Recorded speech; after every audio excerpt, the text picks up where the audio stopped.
why you should join the military. I got an email from a guy talking about a lot of different things.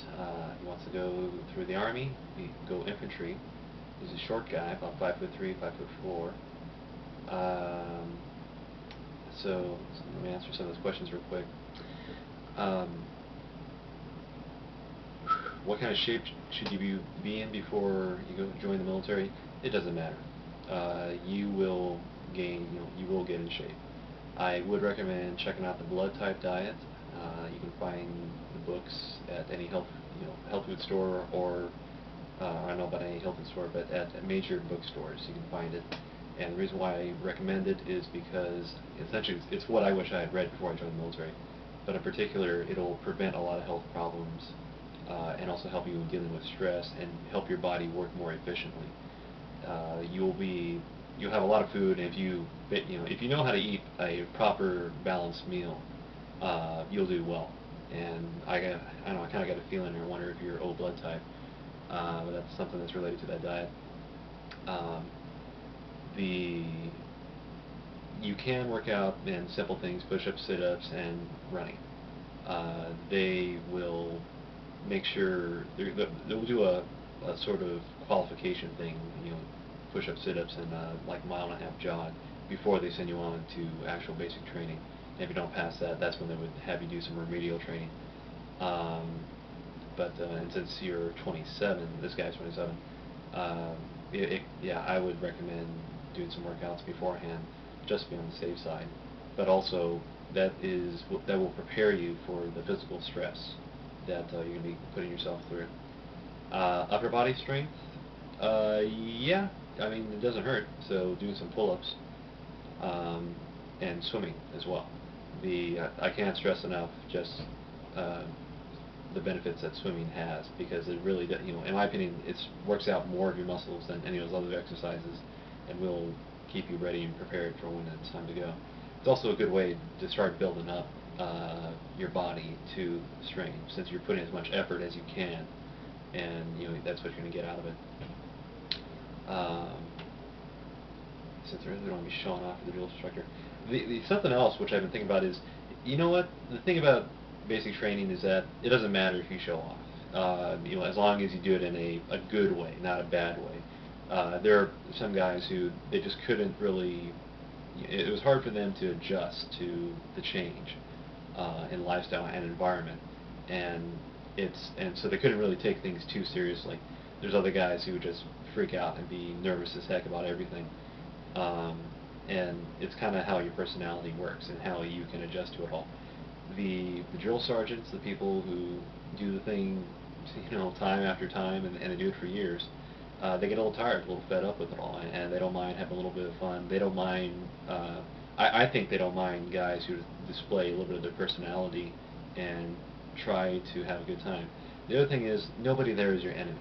Never think that anybody else you're going through basic training with is your enemy. Don't look upon anybody as your enemy. Even if you start developing a personality conflict, don't.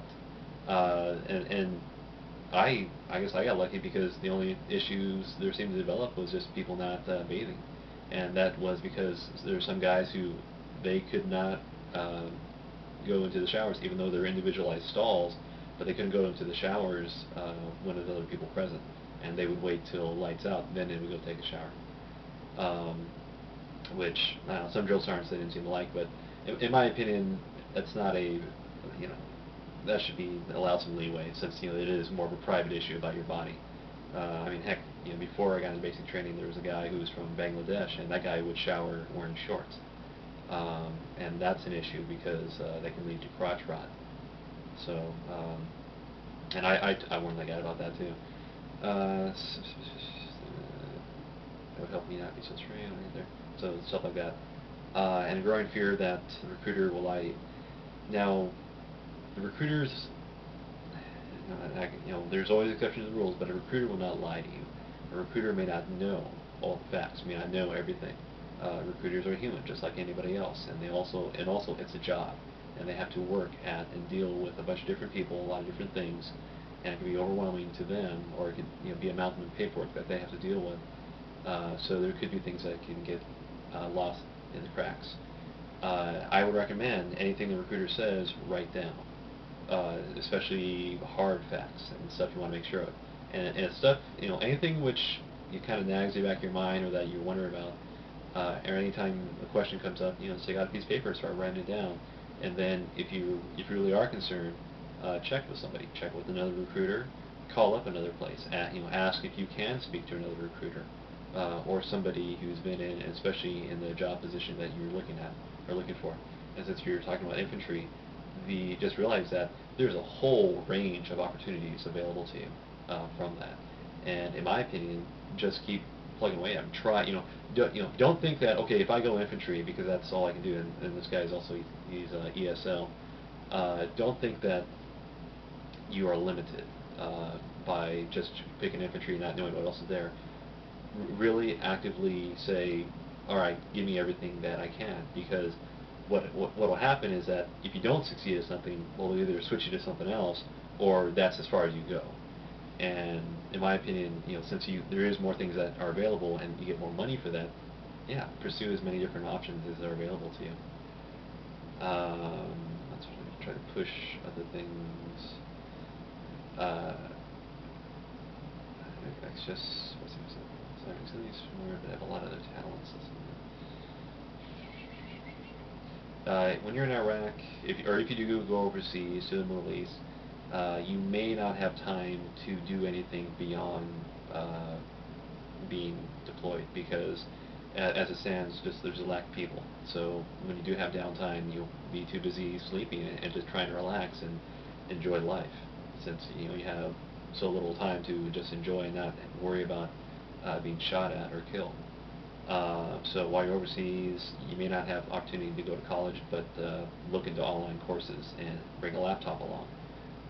There likely will be internet access of some sort, so look into some sort of curriculum where you can basically just work on stuff on your off time, and send things through email.